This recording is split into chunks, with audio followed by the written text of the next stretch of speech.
We are talking about 10 players who I cannot stop drafting in fantasy football this season. These are my ride or die players. These are guys that I'm ready to take all the praise for or all the hate for in the comment sections at the end of the season. But I feel really confident about every single one of these guys on this list. Again, I'm going to do my very best to help you guys win a fantasy football title this year. All I ask from you is if you can like this video, subscribe to the channel. Let's start with Emeka. The stars are really starting to align for the rookie receiver. I think he's going to have a special year. I've talked about him in a bazillion videos at this point, and it just keeps getting better for Emeka. We don't love when people are injured, obviously, but Chris Godwin, Jalen McMillan, both are going to miss significant time this year. So it's going to be Bucky and Mike Evans, who's 32 years old. Who knows what happens with him this year? This is going to be a really good offense still. Liam Cohen is gone, but what they did last year, third in passing yards, second in passing touchdowns, I don't think it's going to matter with Josh Grizzard taking over as offensive coordinator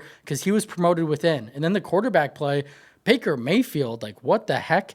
This dude is balling. Last year, he was tied for second in passing touchdowns with Lamar Jackson. He threw 41 touchdowns along with 4,500 passing yards, which ranked third, and had a completion percentage of 71.4, which also ranked third. So not a lot of competition for targets anymore at this point on a really good offense with a really good quarterback, with a really good offensive line. And Bucky is starting to give me Amon-Ra St. Brown vibes. He's a similar player. He's a bigger slot receiver, which we really like. And this was a really fun player in college, really good player at Ohio State. He's the Buckeyes' all-time reception leader. He averaged 2.75 yards per route run against zone defenses over his last 3 seasons, which was in the 95th percentile among FBS receivers.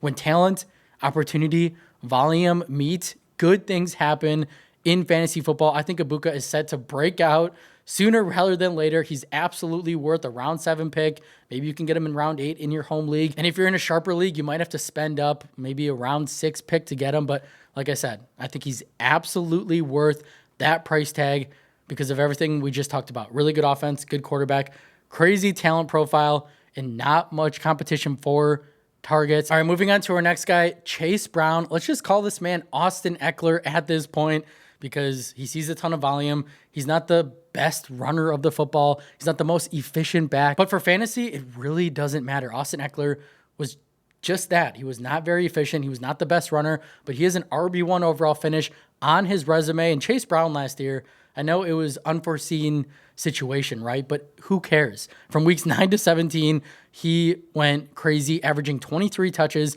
116 total yards, and 5.5 targets per game. That's the important thing.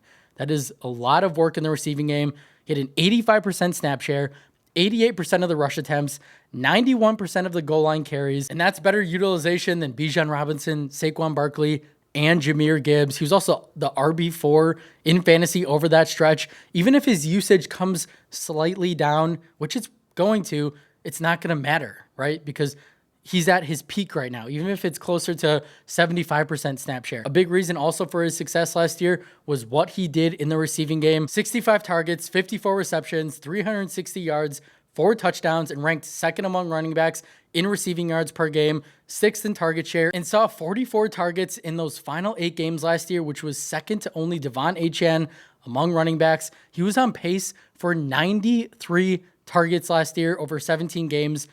That is wild. So this is a guy that is going to be the goal line back. He's going to be the pass down back. Yes, Samaje Perine, Taj Brooks is now on the roster, but neither of those guys really scare you at this point. I mean, Samaje Perine couldn't earn much of a role on Kansas City last year. I don't think he's going to dethrone or eat a lot into Chase Brown's workload this year. I think that's pretty obvious. And another reason why I'm so confident in Brown this year is not much has changed from a situation standpoint. This is still going to be a really pass-happy offense that's going to need to score a lot of points to win football games because this defense is going to be a bottom 5 unit yet again. So yeah, I want to draft a talented running back on a good offense that needs to score a lot of points where he's going to still see a monster role. Seems like a no-brainer. This is a guy who could finish as the RB1 overall this year, and I would not bat an eye. Moving on to our next guy, Tucker Kraft is going to be a massive part of this Green Bay passing attack this year. I think he showed all the signs that a breakout is on the horizon. And when we say on the horizon,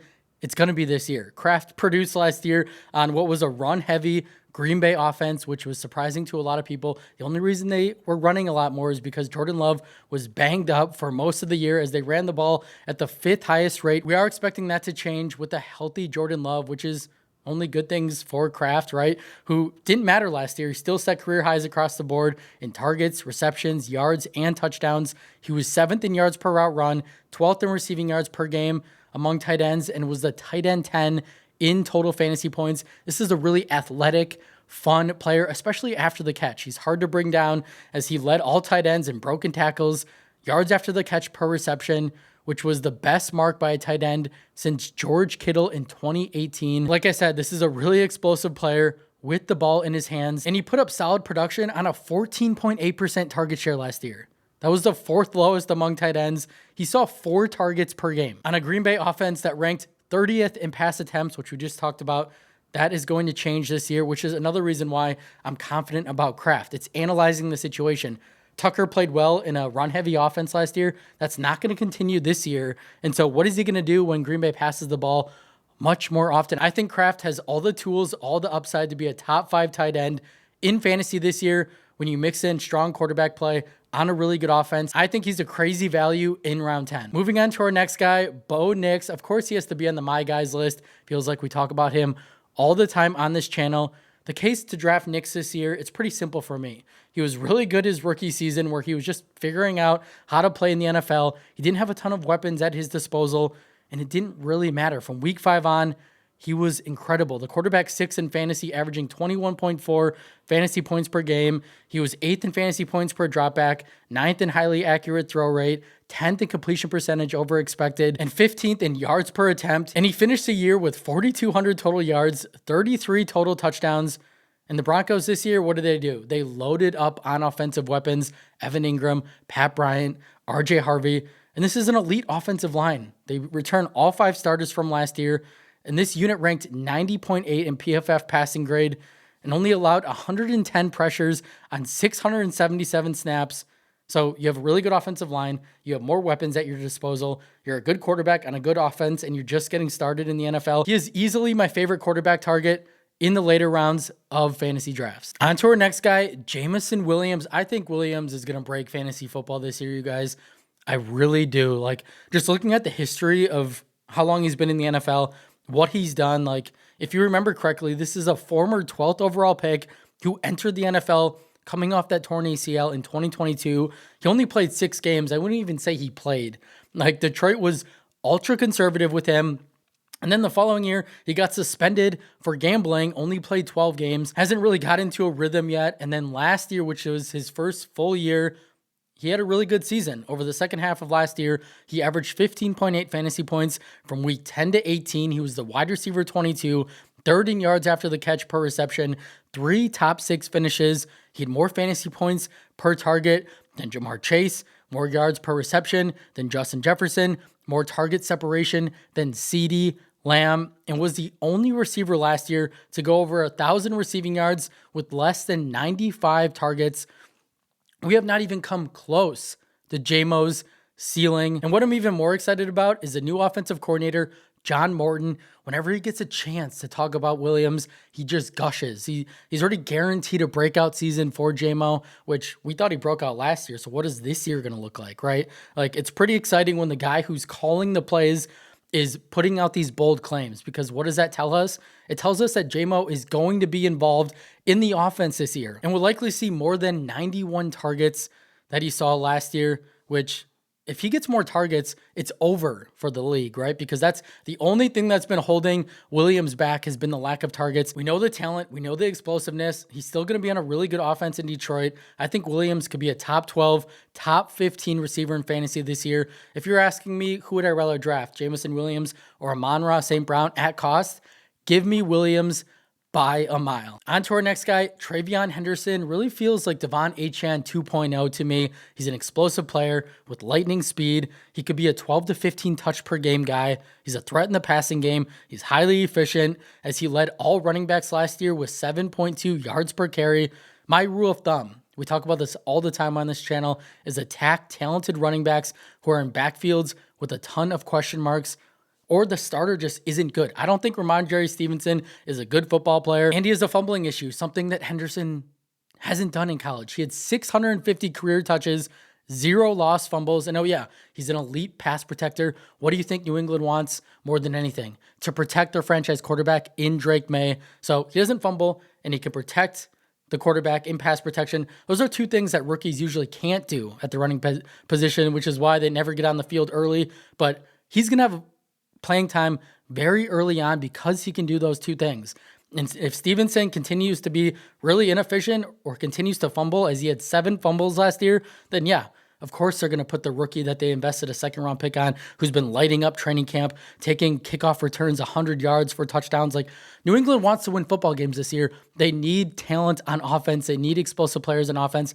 And that guy is Henderson, who had the highest explosive run rate last year. He was second in yards after contact, behind only Ashton Genty. He's a do-it-all type of player. He's a home run hitter. Josh McDaniels is going to love him. He's going to be his next James White, right? Really versatile player that can do it all.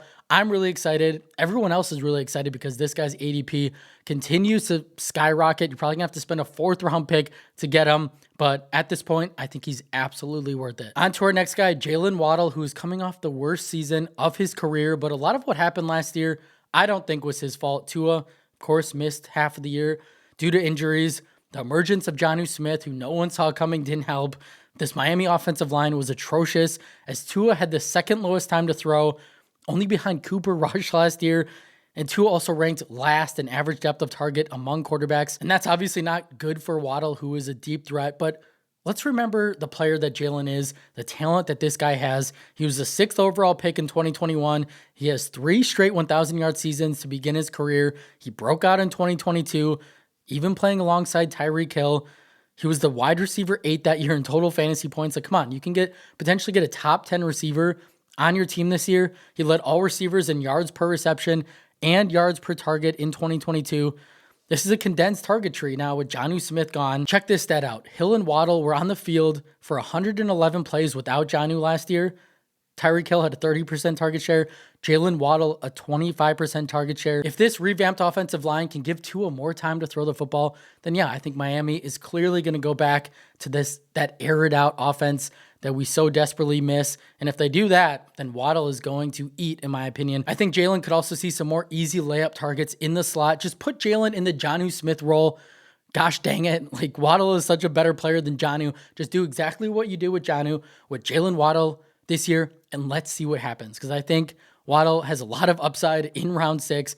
I like to draft talented players on what should be a fine offense in Miami. So yeah, don't be scared of Waddle coming off a bad year, because I think this year is going to be a lot different. On to our next guy, another guy that I'm fired up about, Bucky Irving, who we know at this point how good he was at the final stretch of last year from week 10 on. He was the RB6 in fantasy points per game, and that was while only seeing a 46% snap share on the season. The dude doesn't care, still put up 1,500 total yards, 5.4 yards per carry. He also averaged 3.93 yards after contact per attempt, which was the most among all running backs. Obviously, this dude is a baller on an elite Tampa Bay offense that finished top 7 in almost every advanced stat last year. Bucky, that is, yards per touch, evaded tackles, explosive plays, breakaway runs. And yeah, he's a massive threat in the passing game as well. We know Rachaad White, that is his role. He is hurt right now, so who knows what happens there. Bucky finished 2nd in catch rate among running backs and reeled in 47 receptions for 392 yards his rookie year. I think it would be foolish for Tampa Bay to not give Bucky more time on the football field. He is obviously really good. He's light years better than Rachaad White. It's going to be hard for Tampa Bay to take Bucky off the field. I'm expecting Bucky to see closer to a 65% snap share this year. And if he did what he did last year on a 46% snap share, then yeah, this is another guy who could be top 5, top 2 at the position. The only minor concern is, can he handle a bigger workload? He is a smaller guy at 195 pounds. Like, it's a durability thing. But I personally have no problem drafting him over guys like Derrick Henry, Devon Achane. Again, talent, situation, volume, pass down work. He's an absolute steal at the end of round 2. All right, next up, Travis Hunter, who I've really started to want to draft as much as I can just these last couple of weeks. This is a new development, but the more and more I think about it, the talent is undeniable. This is a guy where you could actually say is a generational talent. I mean, You guys, this man put up 96 receptions, over 1,200 yards, and 16 total touchdowns last year, playing his secondary position, playing receiver, where he didn't like try. It just felt like he's like, oh yeah, I'll go. Like he probably wasn't in a ton of receiver meetings because he was a corner first, right? So like if he could do all that with like not really trying, imagine what could happen if he buys into being a receiver. He nearly broke reception perceptions database just because of how dang stinking good he is. I mean, look at all that green. All I see is green. There's not a route out there this man can't run. And his combination of elite footwork, explosiveness allows him to burn nearly every coverage. He was 92nd versus man, 97th versus zone, 97th versus press. I mean, Matt Harmon, the owner of Reception Perception, went as far to say that Hunter is the closest player he's ever charted to prime Odell Beckham Jr. I mean, that is massive praise. And you pair all that talent with a rare catching ability. Travis is a contested catch machine, and he never gets tackled by the first defender. He's really hard to obviously tackle in open space. And you mix all that up and put Hunter in an extremely appealing role his rookie year. He is the slot receiver for a Liam Cohen offense. Do you guys know what that means? That means a lot of fantasy points are going to be had. 2022, Cooper Kupp in that role averaged 24.8 PPR points per game. He was the wide receiver one. He did end up getting hurt that year. But over that period of time, he was incredible. And then 2024, Chris Godwin averaged 20.7 PPR points per game. Wide receiver two, we know he ended up getting hurt as well. But this is a really prominent role on a really good, hopefully it should be a better offense under Liam Cohen. I do think Brian Thomas Jr. and Hunter can eat in this Cohen offense because we saw it last year. Mike Evans was a wide receiver 10 in points per game. Chris Godwin was a wide receiver 2 in points per game. If you don't want to pay up for Brian Thomas Jr., Hunter needs to be on your draft board because I think he is a strong bet to smash his round 6 ADP. And on to our last guy, another guy we talk about a lot, another guy that I really love, and it's Drake London, who finally broke out last year. No thanks to Arthur Smith. Well, thank you, Arthur Smith, for getting yourself fired. London probably would have broke out his rookie year if it wasn't for you, but we'll talk about that a different time. We know London is an elite talent prospect coming out of USC, and he was used correctly last year. Offensive coordinator Zach Robinson, who comes over from the LA Rams, go figure, another smart offensive mind under Sean McVay, really used London creatively, not just using him on the outside. He actually used him in the slot, as he saw 39% of his snaps from the slot, something that you wouldn't expect from a big-bodied 6'4", 215-pound receiver. But that resulted in a lot of layup targets, a lot of fantasy points. And Drake is obviously a guy who continues to get fed in the red zone where it matters the most. 23 red zone targets last year, which was third among receivers. He's first in red zone target rate over the past 3 seasons. He's getting that usage. Once the touchdowns start to click, he's a guy who could have 15 plus scores this season. And then you add on top of it that he arguably has the best quarterback that he's ever played with in Michael Penix Jr., who can get him the ball, who can throw the deep ball. Like, this is another guy who could just go absolutely crazy. And we saw a taste of what this duo could do last year. I know it's a small sample size, but in 3 games, 23 fantasy points per game, 34% target share, and he put up 40 fantasy points in week 18. Are you kidding me? So, like, get over the fact that it's a small sample size. These two can ball out, and there's not a lot of competition for targets either in this passing attack. I have no faith in Kyle Pitts anymore. It's Bijan Robinson. Darnell Mooney is hurt, and who knows when Mooney is going to come back. I don't think this Atlanta defense is very good. I think this offense is going to have to score a lot of points. It's going to be Bijan Robinson and Drake London. Why would you not want to draft a really good receiver on your fantasy team that's going to get all of the volume, all of the red zone targets, and he is ultra talented? Seems like another no-brainer for me. That's all I have for you guys today. Thank you so much for watching. If you took away anything from the video, if you can please like the video, subscribe to the channel, and I'll see you in the next one.